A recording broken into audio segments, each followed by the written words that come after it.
নমস্কার বন্ধুরা, তোমরা সবাই কেমন আছো? আশা করি খুব ভালো আছো। আমিও খুব ভালো আছি।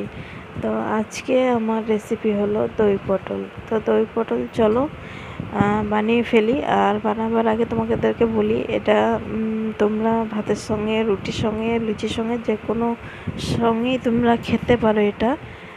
এটা খেতে কিন্তু খুব টেস্টি হয়। কারণ পটলগুলো ভালো করে ধুয়ে কেটে নিয়েছি দুভাগ করে, আর একটা নিয়ে নিয়েছি বড় সাইজের আলু, ছোট ছোট করে কেটে নিয়েছি। আর এবারে কিন্তু আমি মশলাটা রেডি করে নেবো। মশলাটা কিন্তু আমি সব একসাথেই সব কিছু পেস্ট করে নেবো। চাইলে তোমরা যে কাজু বাদাম আর টমেটোটা তোমরা আলাদাও পেস্ট করতে পারো, আমি আলাদা করিনি, একসাথেই সব করে নিয়েছি। তো আদা, লঙ্কা, জিরে, টমেটো আর একটু সামান্য মৌরি নিয়েছিলাম, আর গোটা গরম মশলা দিয়ে দিয়েছি। গরম মশলাটা আমি গোটাই দিয়ে দিলাম। আর দিয়ে দেবো কাজু বাদাম, কারণ গরম মশলাটা ফোড়নে দিয়ে নষ্ট হয়, ফেলে দেয়, খায় না, মুখে লাগে। তো জন্য আমি পেস্ট করে নিয়েছি। চাইলে তোমরা গরম তেলও দিতে পারো। তো আমার এখানে মশলাটা রেডি হয়ে গেছে। আর মশলাটা খুবই এরকম বাটা হবে, মানে পুরো মিহি একদম, একটু কিছু থাকবে না। আর চলো এবারে আমি কিন্তু রান্নাটা উনুনে করব, তোমরা কিন্তু গ্যাসে করো, গ্যাসের আঁচটা কমিয়ে করো। আর আমার উনুনে সেরকম আঁচ ছিল না, তার জন্যে কিন্তু আমি উনুনেই করে নিচ্ছি। ডাল, ভাত, পোস্ত হয়েছিল উনুনে, তারপরে উনুনটা ফাঁকাই ছিল, তার জন্য আমি উনুনেই করে নেবো। তো আমি কড়াই চাপিয়ে দিয়েছি, তারপর তেল দিয়ে দিয়েছি। তারপরে এখানে পটলগুলো একটু নুন আর একটু হলুদ দিয়ে মাখিয়ে নেব। তারপর পটলগুলো বেশ লাল লাল করে ভেজে নেব। আর দেখো তেল এসে গেছে, এবার আমি পটলগুলো দিয়ে দেবো।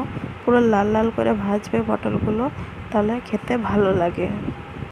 আমি কিন্তু এটা ভাতের সাথে আমার খেতে খুবই ভালো লাগে, তার জন্য কিন্তু আমি বানাচ্ছি। তোমরা চাইলে রুটির সঙ্গে, লুচির সঙ্গেও খেতে পারো। তো আমার পটল ভাজা কমপ্লিট। এবার আমি যে আলুটা নিয়েছিলাম, সেই আলুটা একটু লাল লাল করে ভেজে নেবো। ভেজে নিয়েছি দেখো। এবারে গরম তেলে একটু পাঁচফোড়ন দিয়ে দিলাম, একটা তেজপাতা ফোড়ন দিয়ে দিলাম। তারপরে যে মশলাটা রেডি করে রেখেছিলাম সেটা দিয়ে দেবো, সবটাই দিয়ে দেবো, পুরোটাই আস্তে আস্তে দিলাম, তেল ছিটকাচ্ছিলো তার জন্য। বাটিটা ধুয়ে একটু জলটা দিয়ে দিলাম। আর মশলাটা বেশ ভালো করে কষিয়ে নেবেন। যখন মশলাটা থেকে তেল ছাড়বে, তখন দেখবেন আপনার মশলাটা কিন্তু জানবেন রেডি হয়ে গেছে। তার আগে এখন আমি নুন, হলুদ, স্বাদ মতো নুন দিলাম, পরিমাণ মতন হলুদ দিলাম, আর একটু সামান্য চিনি দিলাম। আর যে যেমন ঝাল খাও সে সেরকম পরিমাণের ঝালটা দিও। আমাদের সেরকম ঝাল খাই না বলে আমি মশলাতে যে লঙ্কাটা দিয়েছিলাম সেটাই দিয়েছি। আর কিন্তু আমি কোনো রকম লঙ্কা দিইনি। চাইলে তোমরা ফোড়নে শুকনো লঙ্কাও দিতে পারো, আমি কিন্তু এখানে শুকনো লঙ্কা অ্যাড করিনি। আর এখানে বাটিতে নিয়ে নেবো এবারে দই। আমি দু চামচা দই নিয়েছি। দইটা বেশ ভালো করে ফেটে নেবো এবারে। দেখো দইটা ভালো করে না ফাটলে না মশলাটা ফেটে যাবে। দইটা যদি ভালো করে ম্যারিনেট না হয়, তাহলে কিন্তু মশলাটা কিন্তু ফেটে যাবে। দেখো মশলাটা খুবই গরম আছে, ফুটছে, তার জন্য আমি কিন্তু মশলাটা নামিয়ে দইটা দিয়েছি।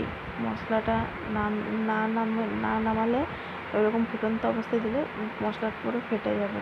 তাই জন্য আমি একটু মশলাটা ঠান্ডা করে তারপর দইটা দিলাম।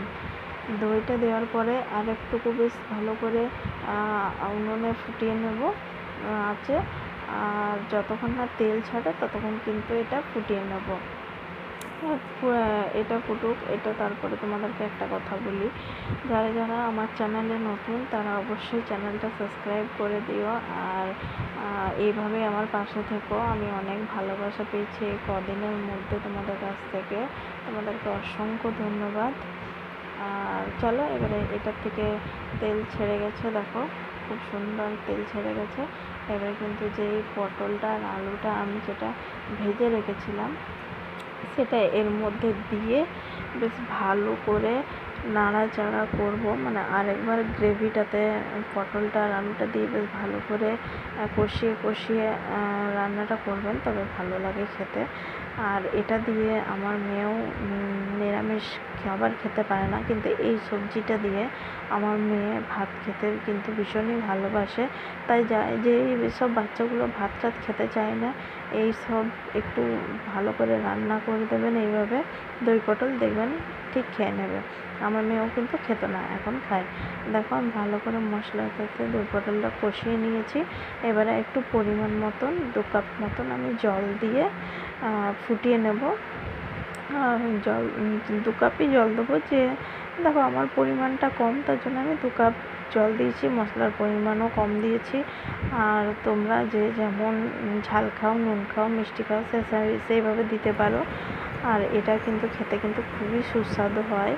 তো তোমরা একবার কিন্তু ট্রাই করো এটা, ঠিক আছে? খুবই ভালো হয় খেতে। তো দেখো এটার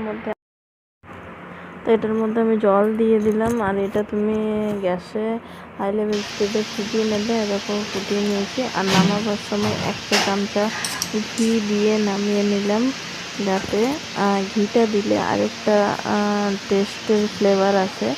তো যাই হোক, এইভাবে রেসিপিটি বানাও, খুব ভালো হয়।